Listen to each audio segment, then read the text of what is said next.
जय श्री कृष्णा स्टूडेंट्स। कल हमने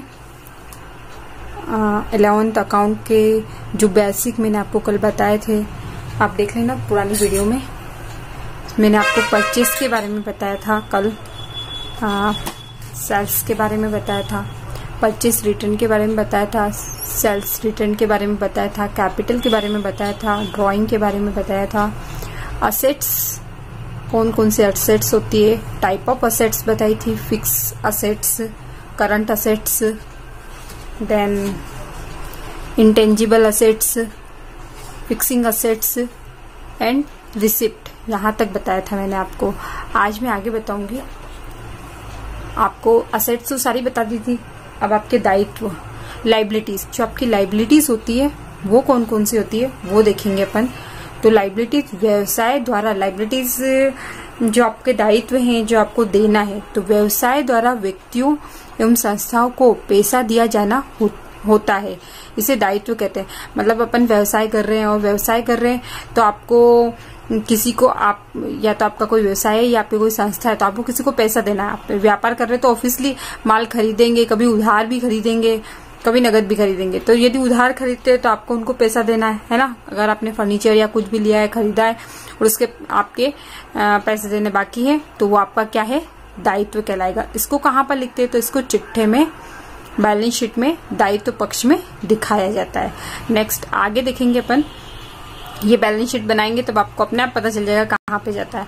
देन जो आपके दायित्व होते हैं कौन कौन से होते हैं, तो बाहरी दायित्व। बाहरी दायित्व मतलब कि बाहर, आपके व्यवसाय से बाहर मांगने वाले कौन कौन है, तो एक्सटर्नल लाइबिलिटीज, बाहर के लोगों को देय राशि बाहरी दायित्व कहलाते हैं। बाहर के लोग कौन कौन से होते हैं, तो दीर्घकालीन ऋण, जैसे कि आपने लंबे समय के लिए 10 साल के लिए, 15 साल के लिए कोई लोन लिया है, बाहर कोई मांगता है आपके 5,000 10,000 का आपने माल खरीदा है, बकाया है आपके।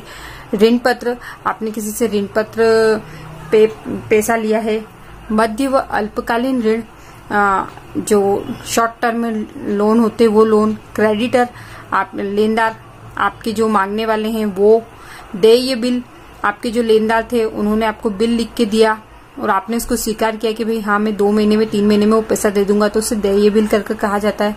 फिर आउटस्टैंडिंग एक्सपेंसेस, और भी कोई खर्चे हैं जो आपके बकाया हैं।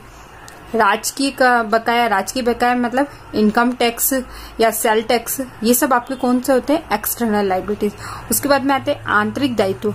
आंतरिक दायित्व होते हैं आपके इंटरनल लाइबिलिटीज, जिनका भुगतान व्यवसाय के आंतरिक लेनदेनों को बहुत लंबी अवधि पश्चात करना होता है। ये दायित्व ऐसे होते हैं इंटरनल लाइबिलिटीज, मतलब कि एक तरह से आप ही हुए कि आपने फर्म में पूंजी लगाई, तो पूंजी जो होती है वो एक तरह से दायित्व ही होती है, पूंजी को उस फर्म से इतना पैसा कमाना या निकालना। तो उस कैपिटल को आप क्या बोलेंगे, इंटरनल लाइबिलिटीज। आप वो कैपिटल कहाँ से कमाएंगे, वापस व्यवसाय से कमाएंगे ना।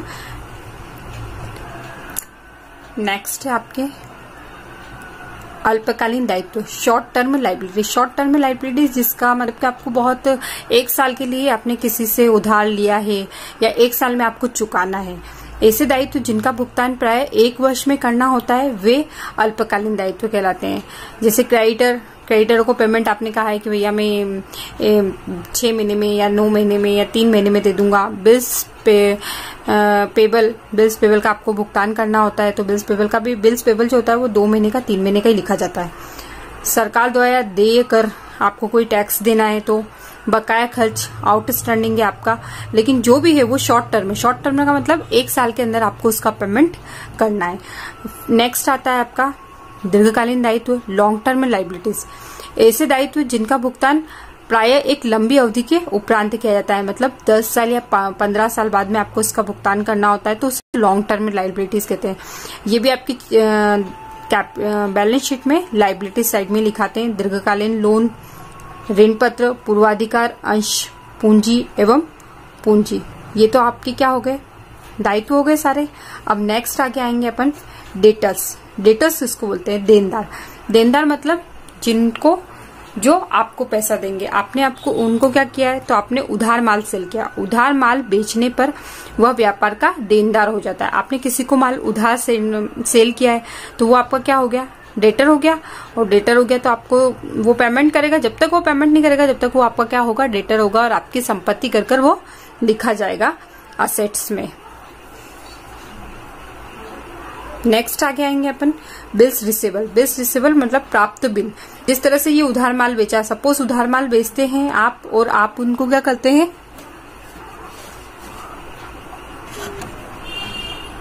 Bills receivable. बिल्स रिसेबल वो जो आपने उधार माल बेचा है, उधार माल बेचते समय आपने 2 महीने का 3 महीने का एक विपत्र लिखा लिया है और उस विपत्र पे उनके सिग्नेचर करवा लिए, तो अब 2 या 3 महीने में वो आपको बिल देंगे। यदि नहीं वो पेमेंट करते हैं तो आप उस बिल को भुना सकते हैं, या ये आप एक तरह का आपके पास सबूत है बिल्स रिसेबल, ये भी आपको प्राप्त होता है। नेक्स्ट आगे आते हैं अपन क्रेडिटर। क्रेडिटर मतलब लेनदार। लेनदार मतलब जो आपने किसी से, जस्ट इसका अपोजिट, जैसे उधार माल बेचा था ना, इसमें आपने किसी से उधार माल खरीदा है, आपने किसी से उधार माल खरीदा है तो वो आपकी क्या हो गए, क्रेडिटर हो गए, लेनदार हो गए। उनको आपको क्या करना है, पेमेंट करना है। ये कहाँ पर लिखाएगा, जैसे मैंने बताया ये असेट्स में लिखाएगा, तो ये आपका लाइबिलिटी साइड में जाएगा।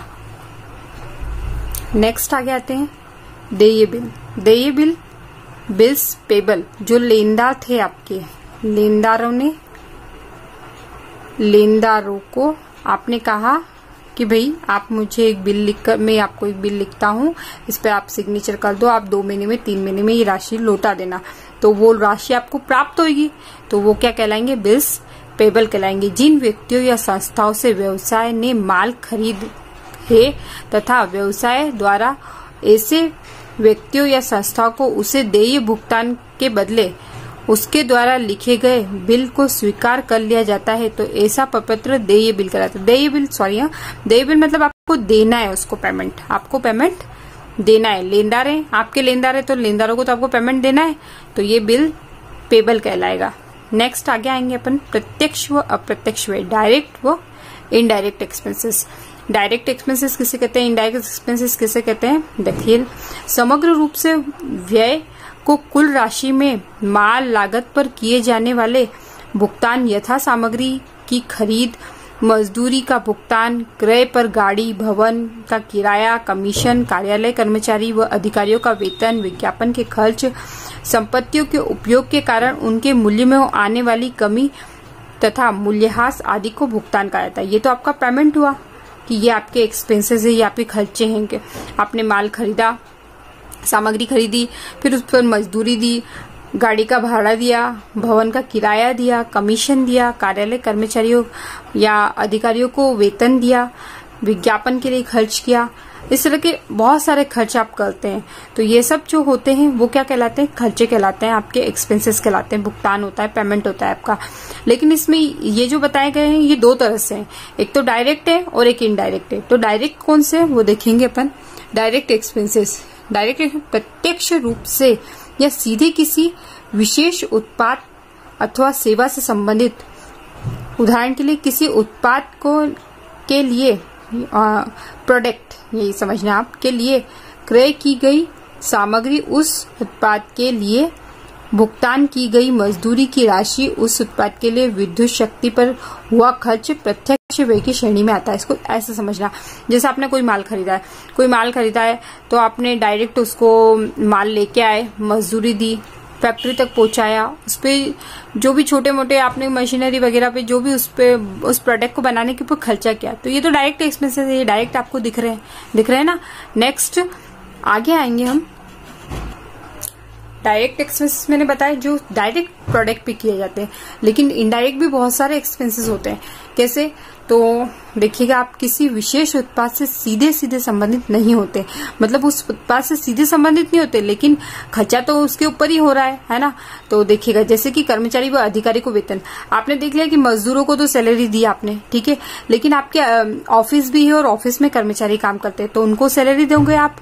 कॉमन एरिया से में लगी लाइट का खर्च, अच्छा चलो, जो लाइट वगैरह का खर्च, जैसे अब आपने फैक्ट्री का तो देख लिया कि फैक्ट्री में तो जो खर्चा हुआ, फैक्ट्री का खर्चा आपने अलग रेट कर दिया, लेकिन आपका जो जहाँ पे जो एरिया है वहां पे लाइट का खर्चा होता है। चौकीदार है तो चौकीदार को सैलरी देनी पड़ती है, बिक्री के लिए आपको किसी को कमीशन भी देना पड़ता है, वितरण और विज्ञापनों पर भी होने वाले वितरण और विज्ञापन, आपने उसका एडवर्टाइजमेंट भी करते हैं, तो ये डायरेक्ट खर्चा तो नहीं है उसके ऊपर। डायरेक्ट खर्चा है क्या, जैसे आपने कोई पेन का कच्चा माल खरीदा, वो उस कच्चे माल की कॉस्ट थी ₹2।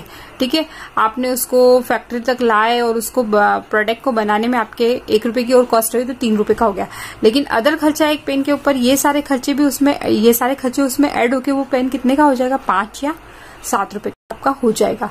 तो ये सारे खर्चे लगेंगे। फिर कानूनी व्यय और भी कोई लीगल एक्सपेंसेस हुए हैं तो मशीन व भवन का मूल्यह्रास मतलब डेप्रिसिएशन, किसी चीज को लगातार प्रयोग करने पर उसमें कमी आने लगती, उसे हम मूल्यह्रास कहते हैं। जैसे कोई मशीन है, उसको जैसे वो प्रोडक्ट बना रही है, साल भर से वो मशीन चल रही है, तो उसमें कुछ घिसावट आएगी, कुछ कमी आएगी उस मशीन के अंदर। कमी मतलब बार बार उसको रिपेयरिंग वगैरह चाहिएगा, तो उसे हम क्या कहेंगे, मूल्यह्रास कहेंगे। सामान्य मरम्मत, कुछ रिपेयरिंग वगैरह। नेक्स्ट, ये सारे खर्चे किस में आते हैं, तो ये सारे खर्चे मैंने आपको बताया इनडायरेक्ट एक्सपेंसेस में आते हैं। नेक्स्ट हम आगे आएंगे आयगत प्राप्ति व पूंजीगत भुगतान, ये सबसे इम्पोर्टेंट है। अभी आपको ऐसा लगेगा, नेक्स्ट जब आप करेंगे तो आप देखेंगे कि ये क्या है। तो देखिए आप, ऐसी प्राप्तियां जो नियमित अथवा आवर्तक प्रकृति की होती है। नियमित व आवर्तक प्रकृति की कैसे, वस्तुओं और सेवाओं के विक्रय से प्राप्ति, किराए की प्राप्ति, क्रय पर कमीशन, उधार पर ब्याज की प्राप्ति आदि आयगत प्राप्तियां हैं। आयगत प्राप्तियां मतलब कि किसी विशेष, जैसे आप वस्तु के ऊपर डायरेक्ट प्राप्त हो रही है कि भैया ये तो प्राप्त होता ही है, बिक्री पर प्राप्ति होती है, किराए पर प्राप्ति होती है, क्रय पर कमीशन मिलता ही है, उधार पर ब्याज प्राप्त होते ही है। तो ये किस तरह से प्राप्ति होगी, आयगत प्राप्ति। फिक्स आपकी किसी आय पर प्राप्त होना है, नियमित प्राप्त होती है, ये आपका फिक्स है कि भैया ये तो आपको प्राप्त होती है। नेक्स्ट आगे देखेंगे हम पूंजीगत प्राप्तियां। जैसे आयगत होती है तो न तो नियमित रूप से प्राप्त होती है, न ही आवर्तिक रूप से प्राप्त होती है। तो कैसे प्राप्त होती है, ऐसी प्राप्तियां जो स्थायी संपत्तियों के विक्रय से प्राप्त होती है, सामान्य व्यवसायिक गतिविधियों से इसका कोई संबंध नहीं होता। तो समझना आप, जैसे कि आयगत प्राप्ति थी तो आपने तो इसमें तो सेल आउट कर रहे हो, आप किसी वस्तु को बेच रहे हो तो आपको प्राप्त हो रहा है, किराया प्राप्त हो रहा है, तो लगातार प्राप्त होता रहता है ना। लेकिन पूंजीगत प्राप्ति कब होगी, पूंजीगत प्राप्ति आपको रोज रोज नहीं होगी। पूंजीगत प्राप्ति कैसे, मैंने आपको बताया था पहले कि पूंजी किसे कहते हैं। तो पूंजी तो वो होती है जो आप किसी व्यवसाय को स्टार्ट करते हो तो आप भैया बड़ा फर्नीचर वगैरह खरीदते हो, मशीन वगैरह खरीदते हो, है ना, बिल्डिंग खरीदते हो, तो ये आपकी पूंजी होती है। और पूंजीगत प्राप्तियां कब होगी, जब आप इन चीजों को सेल आउट करोगे, ये बड़ी चीजों को सेल आउट करोगे, तो ये आपकी सेल नहीं है, ये आपकी सेल नहीं। क्यों, क्योंकि आपने संपत्ति को बेचा है और इससे जो प्राप्त होगा वो क्या होगा, पूंजीगत प्राप्ति होती है और ये व्यवसायिक गतिविधियों के अंतर्गत नहीं आती है। नेक्स्ट आगे आयगत व्यय और पूंजीगत व्यय। जिस तरह से मैंने आयगत प्राप्ति और पूंजीगत प्राप्ति आपको बताई थी, उसी तरह से मैं आयगत व्यय तथा पूंजीगत व्यय बताऊंगी। तो आयगत व्यय मजदूरी, वेतन, कार्यालय के खर्च, बिजली पानी खर्च, यात्रा व्यय, विज्ञापन, वितरण। मतलब आप समझना कि आयगत मतलब नियमित रूप से ये खर्चे तो होने ही है आपके, हर मंथली ये खर्चे तो आपके होने ही है। तो वो वाले खर्चे आपके किसके अंतर्गत आएंगे, आयगत व्यय के अंतर्गत आएंगे। लेकिन पूंजीगत व्यय कौन से होते हैं, पूंजीगत व्यय होते हैं स्थायी संपत्ति का क्रय, मरम्मत पर हुए असाधारण खर्च। मतलब आपने कोई स्थायी संपत्ति खरीदी है, उस पे रिपेयरिंग का खर्च आया, तो रिपेयरिंग का खर्च आपका इस खर्च के अंदर नहीं आएगा। क्यों, क्योंकि आपकी पूंजी के अंदर खर्च आया, पूंजीगत संपत्ति है उसके अंदर खर्चा हो रहा है, तो वो असाधारण खर्चा है और वो असाधारण खर्चा किस में जाएगा, पूंजीगत व्यय के अंतर्गत आएगा। क्लियर। नेक्स्ट आगे आएंगे स्थगित आयगत व्यय।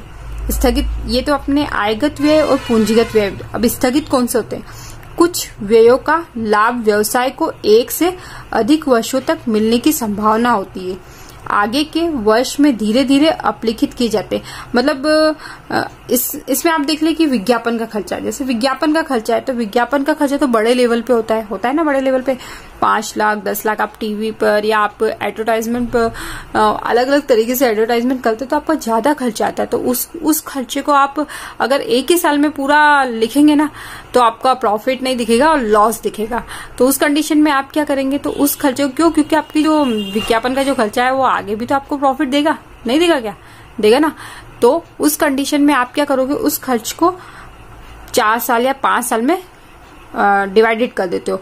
जैसे कि आपका विज्ञापन खर्च आया 5 लाख का, तो आप हर साल 1-1 लाख उस खर्चे को लिखते जाएंगे। वो कौन से लिखाएंगे, स्थगित आयगत व्यय। इससे आय तो प्राप्त होगी। नेक्स्ट आगे आते हैं, ये आपकी सारी जो थ्योरी थी एक बार क्लियर हो गई है। नेक्स्ट आगे आएंगे दोहरा लेखा पद्धति। ये जो हम आगे पढ़ेंगे ना, डेबिट देन क्रेडिट, और इसी के अकॉर्डिंग खाते बनेंगे, तो इसके बारे में थोड़ा सा जानते हैं। 1494 में लुकास पेसियोली उद्भव किया, मतलब लुकास पेसियोली ने सबसे पहले इसका जो इस्तेमाल किया था, दोहरा लेखा प्रणाली का, लुकास पेसियोली ने किया था। तो इसमें क्या क्या विशेषताएं थी वो देखेंगे हम। प्रत्येक व्यावसायिक लेन देनों के दोनों पक्षों का लेखा होता है, मतलब इसमें दो पक्ष लिखे जाते हैं। आपका जो अमाउंट कॉलम बनेगा ना, अमाउंट कॉलम में दो कॉलम होंगे, एक पक्ष नाम पक्ष डेबिट पक्ष, दूसरा पक्ष जमा पक्ष क्रेडिट पक्ष, और एक लेखे को दोनों तरफ लिखा जाता है। या आप जब जनरल करेंगे तो आपका क्लियर होगा। इस प्रणाली में सभी प्रकार के खाते बनाए जाते हैं।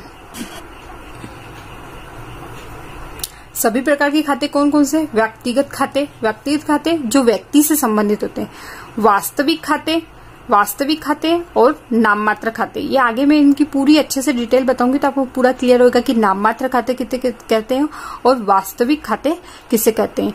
लेन देन का रिकॉर्ड रखा जाता है और तलपट बनाकर लेखों की गणितीय शुद्धता की जांच भी की जाती है। मतलब लेन देन का पूरा रिकॉर्ड रखा जाएगा। सबसे पहले जनरल बनाई जाएगी, ledger, cash book, trial balance, final account. इस प्रणाली में मुख्य रूप से 3 लेखे पुस्तक रखी जाती है। जनरल, लेजर, कैश बुक तो आपको बता ही रखी कि ये तो रखी जाती है। इसके अलावा भी और भी बहुत सारी चीजें पढ़ेंगे हम। थैंक यू, आज इतना ही पढ़ेंगे हम। आप इसको वापस रिवाइज करना, और मेरे पुराने लेक्चर आपने नहीं देखे हो 11th क्लास के तो आप देख लेना, ताकि आपको पूरा अच्छे से क्लियर समझ में आएगा। कल मैं आपको जनरल के कुछ जो प्रिंसिपल्स हैं वो बताऊंगी, देन फिर जनरल स्टार्ट करूंगी। ओके स्टूडेंट, आपको अच्छा लग रहा हो तो सब्सक्राइब कीजिए, शेयर कीजिए। Thank you.